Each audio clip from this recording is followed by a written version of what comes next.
Mining companies perceived to be exploiting precious and high-value minerals in Zimbabwe will now be required to cede a portion of their refined mineral products to the government. The new policy compels miners to pay half of their royalties in commodities and in cash. This policy, introduced by the Emerson Mnangagwa administration, aims to build a national reserve of valuable minerals. The policy, which also comes into effect this month, will see companies mining gold, diamonds, lithium, and platinum groups of minerals, within and outside the country surrender a quota to the Reserve Bank of Zimbabwe so that governments can collect cash revenue for day-to-day running of state affairs. Joining me from Harare, Zimbabwe, is Dr. Prosper Chitambara. He's a development economist and policy advisor. Prosper, welcome again to Business Edge. Thank you for joining me today. Thank you so much for having me.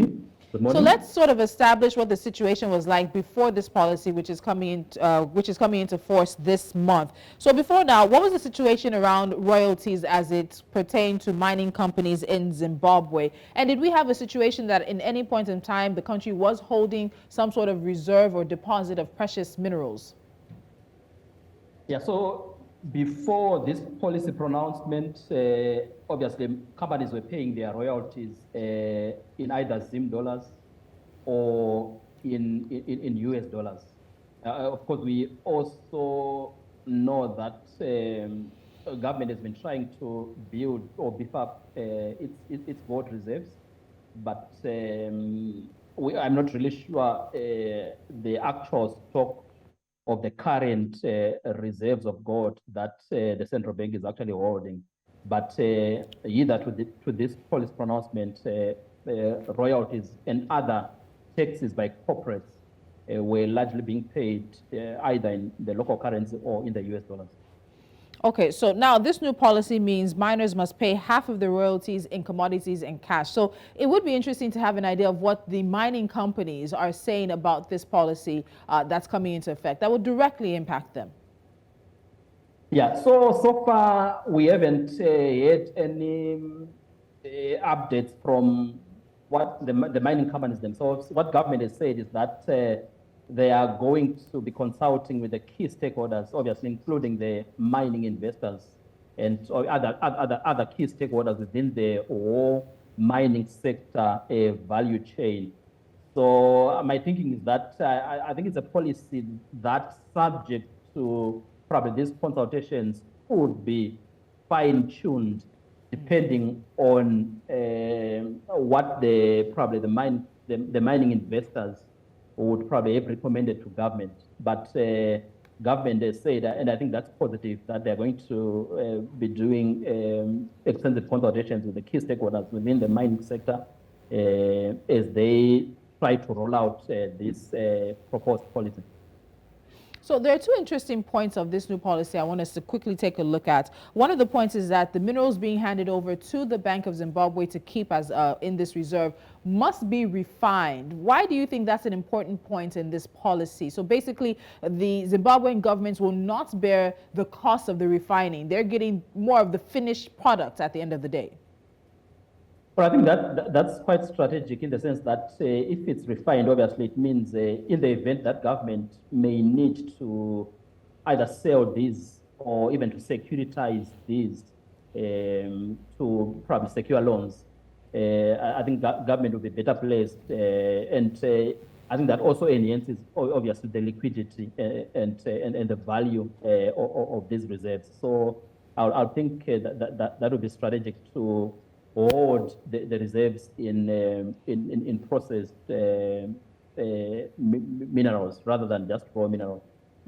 So the other aspect of this is that the policy sees that this revenue or this refined model in terms of the commodities and cash must come in whether you are processing your outputs in the country or outside of the country as well. So there are those who will mine the raw materials, take them out of Zimbabwe for processing, and some of those who might just process everything in Zimbabwe. Why include those outside who are processing outside of Zimbabwe? I think the simple reason is that obviously there's a lot of processing of our minerals that's obviously happening in other countries. I think it's on account of the limited refining capacity within the company. Of course, in the past, we've seen government unveiling incentives to incentivize mining companies to value add. But I think a lot of the value addition is still happening outside our borders. So obviously it makes sense for government also to insist that those minerals that are being value added in other countries must also be part and parcel of the reserve.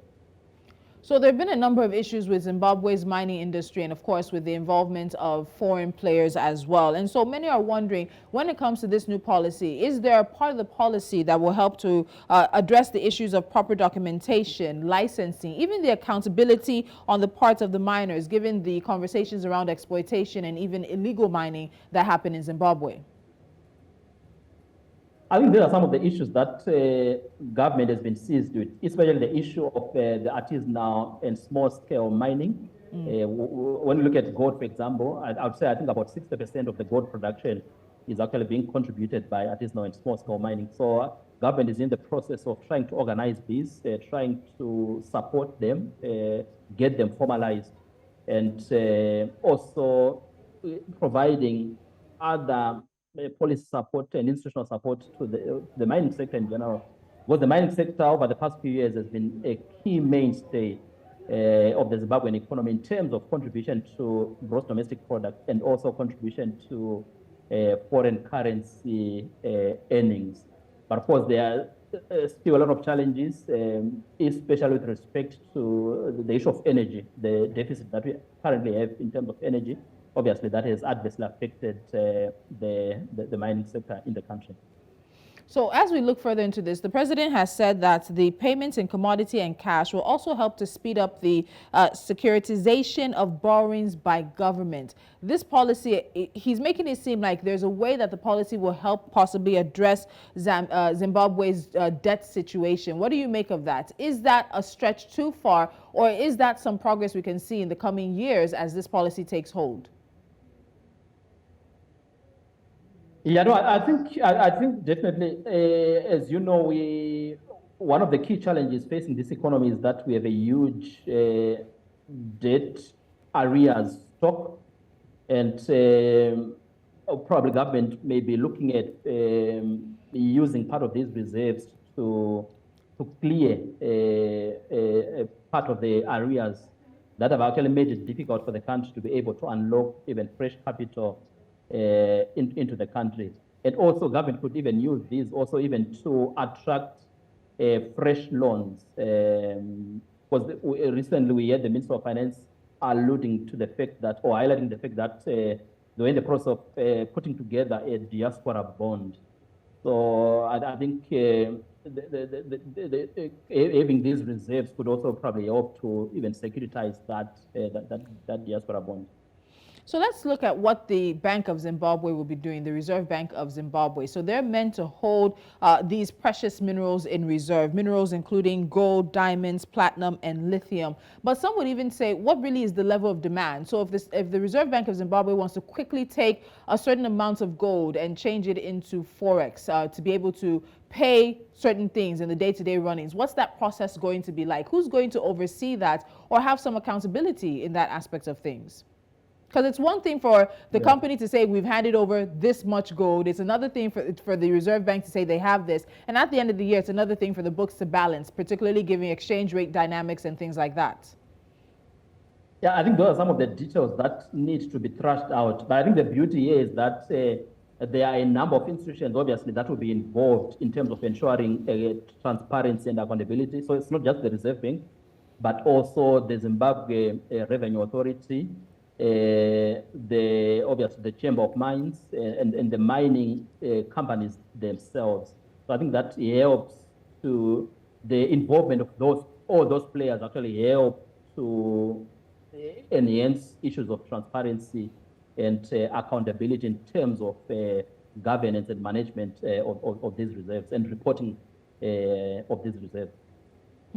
So, Prosper, we know that there's a lot of skepticism about this particular new policy. So, according to a 2022 report, Zimbabwe is 25th on the list of top gold producers in the world. And in 2020, it exported $2.14 billion worth of gold. but it also ranks 157th on the list for corruption, and that's on the Corruption Perception Index. So people are worried. This idea, of holding these precious minerals, of holding them with the Reserve Bank, that where is the transparency going to be? There are fears of mismanagement of the fund and resources also coming in, and possibly even the new policy not fully being as effective as it could be. So let me ask you a two-part question. One, do you think this is a good policy overall? Is it one that is beneficial to Zimbabwe? And then two, what do you do to address the issues about resource control and mismanagement of funds and even transparency? Well, I think I'm cautiously optimistic. As you rightly pointed out, I think it's a novel idea. We have not heard of many countries that actually hold a significant part of their reserves in different minerals, apart probably from gold. So, and of course, you've also pointed out the challenges that we've had with issues of corruption, even corruption within the mining sector value chain. On average per year, the country loses probably close to $3 billion through leakages within the mining sector value chain. So obviously that calls for the strengthening of institutions. And how do you strengthen institutions within the mining sector governance? I think the need to ensure that more stakeholders, including civil society, are involved in terms of governance. We've seen in other countries how they've actually fully embraced the extractives industry transparency initiative, which tries to ensure that at least there is greater transparency by involving civil society, government, obviously, and the mining investors themselves in terms of the overall governance of the extractive resources, and also the revenues that accrue as a result of leveraging those resources. So I believe that with the right kind of institutions that are inclusive, I think we can probably help to minimize some of the leakages that we've seen in the past. I think the key word here is inclusivity as well as transparency. I think that should help to address the problems of leakages in the mining sector. All right. Finally, Prosper, before I let you go, I'll ask you to pull out a crystal ball. We're in October already. It's the last quarter of the year. What do you think will happen? What do you think time will bring, particularly to the end of 2022 for Zimbabwe's mining sector? Well, I think, well, this year, the mining sector is expected to perform way below the performance last year. So performance this year is projected to be slightly subdued, but we are hoping that the new year, well, buoyed by the projected winter wheat production, I think I would say the economy next year should be in a better space, provided we have a good rainfall season. But for the mining sector, I think next year should be better, depending also on what happens in terms of the commodity prices, the global trends and developments in commodity prices. All right, Dr. Prosper Chitambara, thank you so much for joining me. We'll be talking to you soon. Thank you so much for having me. All right.